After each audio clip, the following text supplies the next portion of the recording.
He's one of the game's fastest rising young stars. Hi, I'm Bernard Tomic from Australia and I turned pro in 2008.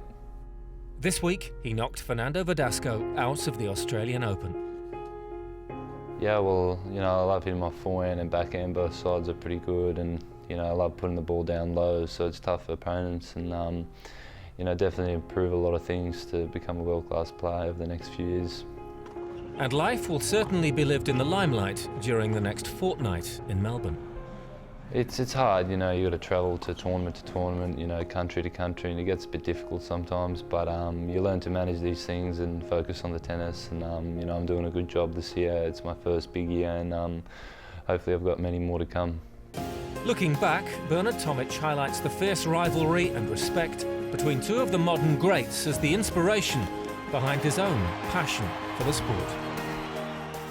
Definitely Roger and Rafa, every time they played the last 4 or 5 years when I was growing up, it was a privilege to watch, and made me want to say to be there one day and play like they were playing, so hopefully one day it comes true for me. He won the Junior Oz Open 4 years ago, but the journey began long before. Well, I was really young. I loved all sports, and I managed to play tennis from about 7.5 at a training facility where I lived, and I loved it ever since. Used the practice wall where I lived and got better and better, and loved playing in little tournaments and got better, and started playing bigger tournaments, and saw where my level of tennis was and really wanted to say and play the sport of tennis.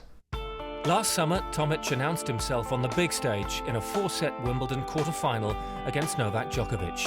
The Serb won, just. You look back to those things and it boosts up your confidence, and there's going to be many more like that matches in my career and tournaments, so I've got to work for it, and hopefully one day be up there like the top guys now. But for the young Australian, who is the star to emulate?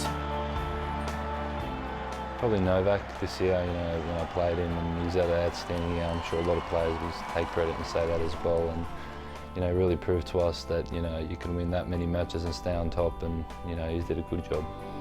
With that inspired Wimbledon run came added media scrutiny. It's something Tomic takes in his stride. Oh, it's all right. It's manageable. It's a different side on the tennis court when you play, and then after you have to come do your media thing. Enjoy doing it. It's a good thing, and expressing your feelings, letting know the audience how you felt about the match and played. So I think it's really good in a way. His start in Melbourne suggests Bernard's off-season schedule will pay dividends. It's a long year, and you need those few months where you can relax in November, December, and work on a few things and have a lot of time, and also to have fun in those few months where you rest and recuperate for the start of the next year, I think. Great things are predicted, but this is a young star with a wise head. Well, I don't plan that far ahead, but I'd like to do well as much as I can next year and get my ranking up even higher, and I know if I work hard in the off-season it will come.